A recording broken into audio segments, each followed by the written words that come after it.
Alright, so to commemorate your final year here in college, we invited you, seniors, as we want to hear some of your love confessions lalo na at malapit na ang araw ng mga puso. But first, please introduce yourself.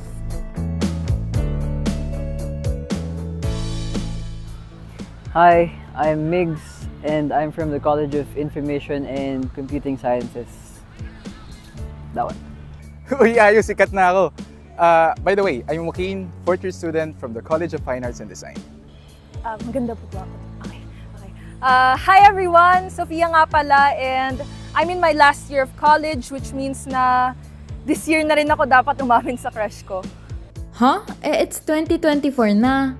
Anyone can already confess to their crush, kaya umamin na at huwag maging torpe. Sabi nga nila, take the chance or lose the romance. If only I can, kaso mahirap eh. Nagkagusto kasi ako sa best friend ko. Well, there's this girl that I like. I don't know. I feel like una pa lang talo na ako.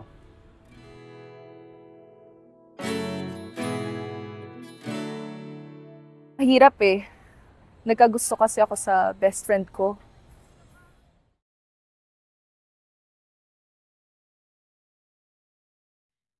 Nagkagusto ako sa best friend ko.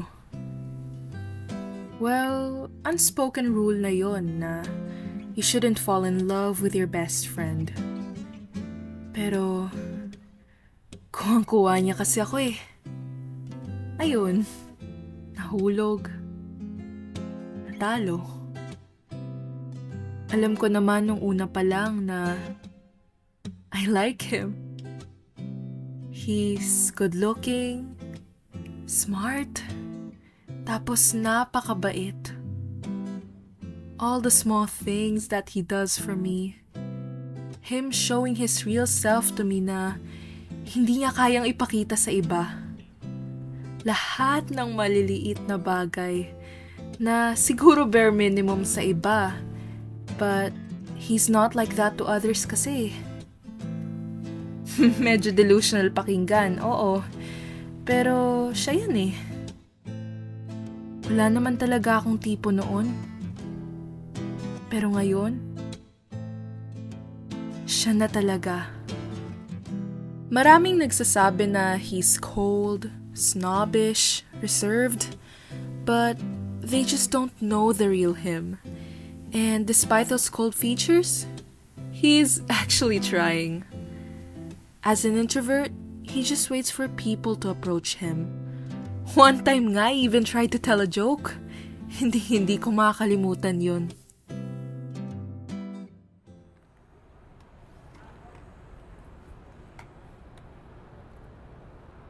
Stress? Alam mo, busy ako ngayon, so wala akong time makipag-chikan sa'yo. Ayun o, daming tao. Doon ka makipag-usap. I have other people to talk to naman. I just wanna talk to you. Yeah. Bakit? Try mo kayo mag-joke sa kanila. Parang hindi sila natatakot sa'yo. Yun lang. Hindi ako Yun marunong mag-joke. talaga. Eh di mag-search ka. Uso naman Google, di ba? Hindi, I'll think so. I have one. Anong tawag mo sa kuko na nangangagat? Ano? Crocodile. Ang corny. Bakit? Okay naman yun. Ang corny, nainis ako. Alam mo kung anong kulang? Anong kulang? Mukha kasing nangangagat yung mukha mo eh. Sorry oh. Ito kulang. Oh. Ganyan. Okay na. Ganyan. Okay na. Diyan mo ako kuhang-kuha. Yang ngiting yan, it makes me feel like I'm in a movie. Pero, not as the main character. Supporting character nga lang sa buhay niya. Parang sidekick na laging nandyan pag kailangan niya. At pagiging best friend. BFF. Na character lang na nandyan para makinig o magpayo pag nalulungkot siya.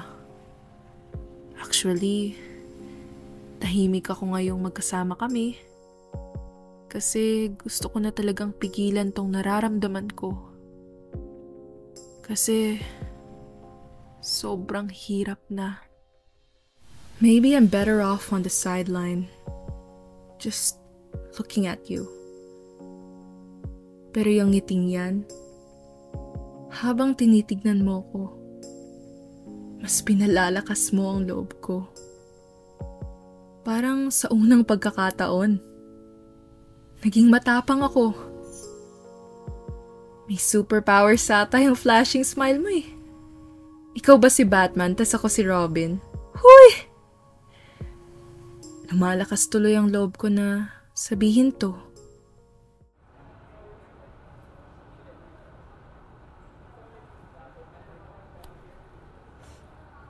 Sorry, nasang ko. Bakit?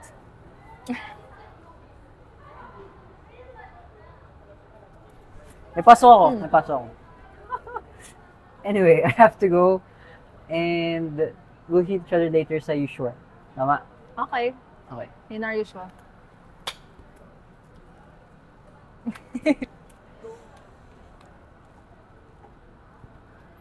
Wait lang. Oh, I have something important to tell you pala. okay. Just tell me later. Sa usual. In our usual. Sa usual.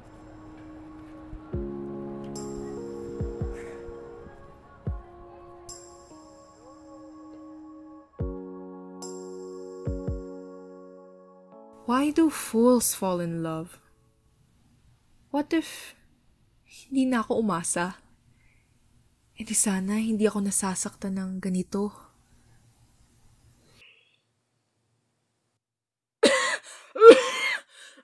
Pato, kasi naman, kung kailan naging matapang na ako para sabihin lahat ng gusto kong sabihin sa kanya. Talagang napakagaling ng timing ng universe. Binigyan na ako ng sign na hindi talaga kami para sa isa't isa.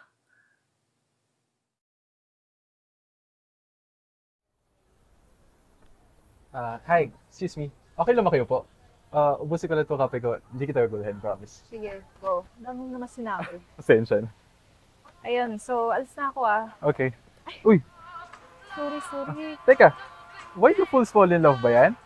Oo, familiar ko yung kay Frankie Lymon. Yeah! Wow, finally another old soul. Alam mo, feeling ko endangered species na tayo. Talaga? You think so? Yeah. Well, true naman kasi minsan na lang din ako makahanap ng mga taong nakakausap ko about my playlist. Yeah, same. Oh, why don't you try and quiz me? The Beatles, Chuck Berry, Little Richard, or kahit anong local. Pero alam mo, favorite na favorite ko si Chuck Berry. Lalo na You Can Never Tell. Ay, ang cute ah. Ang cute nun, dami pa lang alam. Meron pa palang nakikinig ng 50s to 80s music, no? Kala ko kasi ako lang. Well, I guess you have me now. Well, there's this girl that I like.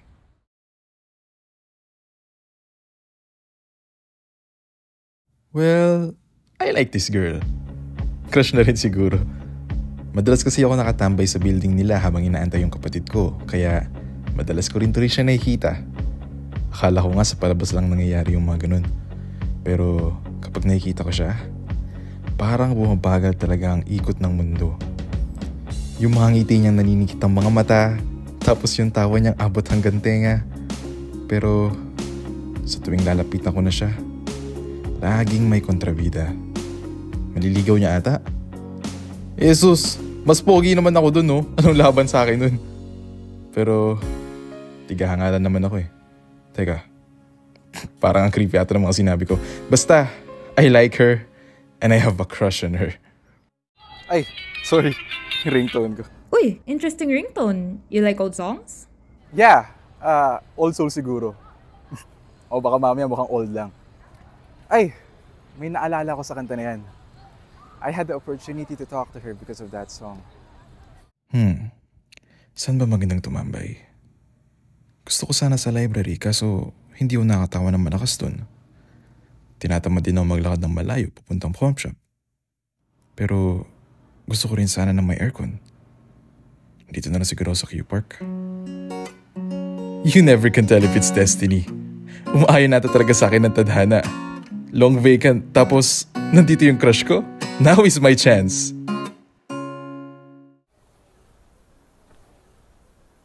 Hi, excuse me. Okay lang ba kayo po? Ubusin ko lang ito kape ko. Hindi kita gagulahin, promise. Sige, go. Dami naman sinabi. Ayun, so alis na ako ah. Okay. Uy, Sorry. teka. Why do fools fall in love ba yan? Oo, familiar ko yung kay Frankie Lyman. Yeah! Wow, finally another old soul. Alam mo, feeling ko endangered species na tayo. Talaga? You think so? Yeah. Well, true naman kasi minsan na lang din ako makahanap ng mga taong nakakausap ko about my playlist. Yeah, same. Oh, why don't you try and quiz me? The Beatles, Chuck Berry, Little Richard, or kahit anong local. Pero alam mo, favorite ko si Chuck Berry. Lalo na You Can Never Tell. Ay, ang cute ah. Ang cute nun, dami pa lang alam. Meron pa palang nakikinig ng 50s to 80s music, no? Kala ko kasi ako lang. Well, I guess you have me now. Amy Joke ka. Are you waiting for someone ba? Oo, kaso hindi na siya dumating. So, I guess I have to go na. Okay. Alis na ako ah. Okay, sige. Nice meeting you. I'm Kin, by the way. Nice talking to you as well. Gusto ko sana i-share yung playlist ko kung okay lang naman sa'yo. Oo, Ay, okay sorry, na. sorry. Okay na. Alis Sige, na ako ah. ingat ka. Thank you. Bye-bye. Well, I guess I'm the fool in love. The girl that I like someone else. Pero hindi ako titigil para sa taong gusto ko. After that day, nahanap ko ang socials niya. I connected with her at halos lagi na rin kami magkausap. I found out about the movies that she likes and listened to all songs that we enjoy together. Kapag magkasama kami, parang ang gaan-gaan lang. Ang saya-saya. I always wanted to see her happy and make her feel comfortable and at ease. Kasi deserve niyang alagaan ng parang prinsesa. Tratuhin ng tama. Kahit mahirap kasi magkaibang schedules namin, ginagawan ko pa rin ang paraan. Lalakarin ko mula Beato hanggang Albertus para lang makasama siya. At ngayon, sasabihin ko na. Wax! Uy! Diyan ka na pala. Uy, sorry na tagalan ah. Di ka ba napapagod maglakad from Beato to Wala here? yun. Kayang-kaya ko yun. Kaya ng muscles ko, no? Uy, may masses ba talaga yan? Oo, no? Gusto mong pakita. Kaya kong buhati itong buong USC. Gusto mo? OA. Ang OA mo. Akin na to. Ako na muna to. Thank you. Ay, may kailangan kasi akong tapusin na poetry piece and I just need an inspiration. Sige. Tara. Gusto ko nang hawakan ng mga kamay mo. Sabihin nating lakarin ng mga daan kung saan tayong dalawa lamang na para bang hinahanap natin ang dulo ng walang hanggan na ikaw at ako lang ang magkasama. Uy, di ba may nasimulan ka na sa poem na ginagawa mo? Oh, yeah. Parinig nga. Sure ka? Oo. Huwag ka natatawa, ha? Hindi. Pag ikaw tumawa. No. Okay.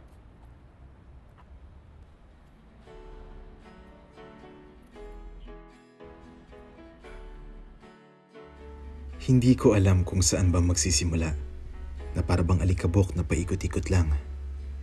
Ikaw ay isang bituin na nais kong matagpuan kapag tinignan ng alapaap. Habang naglalakad dito sa pamilyar na lugar, sa daan patungo sa pag-ibig. Ang puso kong sabik sa pagmamahal at katotohanan na kapag nakikita kang masaya sa iba, ang damdamin ay nasasaktan. Baka sakaling masabi ko na ang simpleng kataga na gustong gusto kita. Sa'yo ako sa ilang libong taong nandito, mga mata mo hanap-hanap ko. Sa ilang libong taong nandito, sa'yo lang ako sa ilang libong. Huh? Ba't talo agad? I think it's because nagagusto ko sa best friend ko and wala eh. Hindi ko kinaya. The words just won't come out of my mouth. I'm too scared and hindi ko talaga kayang umamin.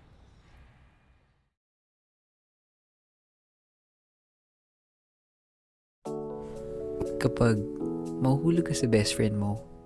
Hindi mo alam kung hanggang saan lang ba dapat eh. As far as I know, it's not supposed to happen at all. I was afraid to ruin our friendship because of these one-sided feelings. Ayoko mawala siya sa akin. Kasi okay naman ako sa kung ano kami. I feel safe. I know I'm an introvert, nonchalant, and serious. But because of that, pakiramdam ko na lagi nilang may kulang sa sarili ko. To the point na I can't even make a joke properly. It's like I can't get her to smile or laugh. But I still try. She understands me. And that means the world to me. Alam niya kung ano yung gusto ko, kung ano yung ayaw ko. Lagi siyang nandyan para samahan ako, regardless of time and place. It doesn't matter when or where. And I've always wanted to be the exact same person for her. Madalas kong sinusubukang umamin, pero parang umuurong lagi yung dila ko. Parang may iba sa kanya ngayon. Kaninang umaga pa lang ganito na siya. Hindi siya ganun kasaya o kadaldal. Sinasagot naman yung mga tanong ko, oo. Pero hanggang dun lang. Kinakabahan ako. I mean, did I do something wrong? I don't like this. I'm not used to it. Stress? Alam mo, busy ako ngayon, so wala akong time makipag-chikan sa'yo. Ayun o, daming tao. Doon ka makipag-usap. I have other people to talk to naman. I just wanna talk to you. Yeah. Bakit? Try mo kaya mag-joke sa kanila. Parang hindi sila natatakot sa'yo. Yun lang. Hindi ako Yun marunong mag-joke. talaga. Eh di mag-search ka. Uso naman Google, di ba? Hindi, I'll think so. I have one. Anong tawag mo sa kuko na nangangagat? Ano? Crocodile. Ang corny. Bakit? Okay naman Ang yun, corny, nainis ako. Alam mo kung anong kulang. Anong kulang? Mukha kasing nangangagat yung mukha mo eh. Sorry Ito kulang. Oh. Ganyan. Okay na? Ganyan. Okay na. Oo.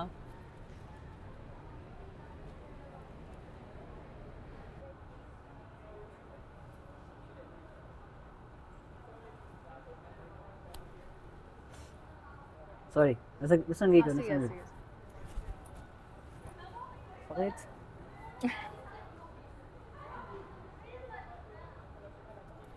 May pasok ako. May pasok ako. Anyway, I have to go. And we'll hit each other later sa usual. Tama? Okay. Okay. In our usual.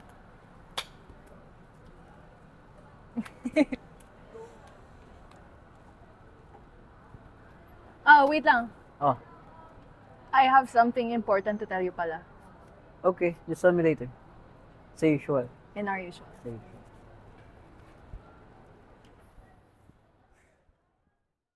Bad trip. Nag-extend prof ko. Tapos nalobat pa yung phone ko. I didn't even get to message her. She hates waiting or gagawa ng plano tapos hindi naman matutuloy. Wala na nga siya sa mood kanina. Eh di lalo na ngayon. Ano kaya sabihin niya? Baka mamaya importante yun. Pati ba naman sa Q Park ang daming tao? Eto na. Eto na pala yung gusto mong sabihin. Mabigat sa loob pero I gotta take it. Wala eh. Torpe ako. Talo. Talo na naman. Hindi ko kayang tanggapin na magbabago tayo kapag sinabi kong gusto kita. There's no way I'm giving that up. Para na yung mga bagay na ginagawa natin together. The hangouts, the kwentos. I know it's hard to admit pero mukhang bagay naman kayo. Baka dapat kontento na ako sa ganito. I guess it's only right for me to want you to be happy, even if it's not with me.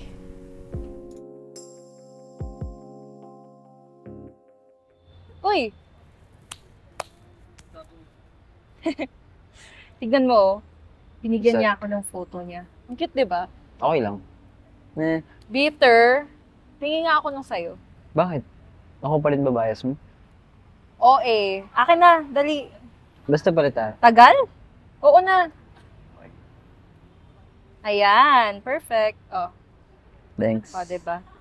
Kaso mas cute siya sa'yo. Hey, Sofia. Uy! Oh, Migs, nandiyan ka pala. Tay, Ay, Joaquin. tinitignan mo na naman Ano pictures, ba? oh. Akin na, Pupugi ka akin na, akin na. Ako, Una ayos na ka ako. na ng Sige, gamit go. mo dyan. Akin na. Ayos ka na ng gamit mo dyan. Wala naman na ata. Ready ka? Yeah. Tara. Tara. Let's go.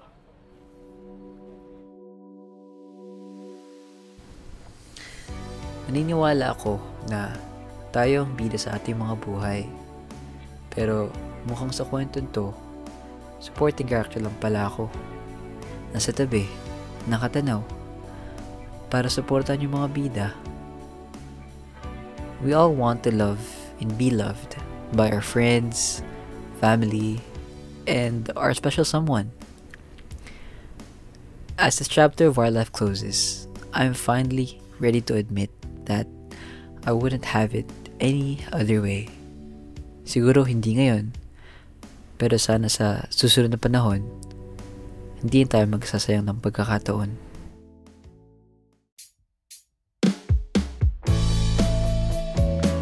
Okay, so for the last part of this interview, as you spend your last Valentine's here at UST, we want to hear, ano ang sana nyo? Siguro sana po makahanap kayo ng mga taong magpaparamdam sa inyo na kaya kayong mahalin at mamahalin kayo pabalik. Kasi ako,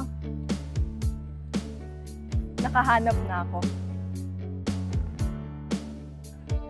Sana, kapag nahanap mo yung taong mamahalin mo, wag na wag mo nang pakawalan pa.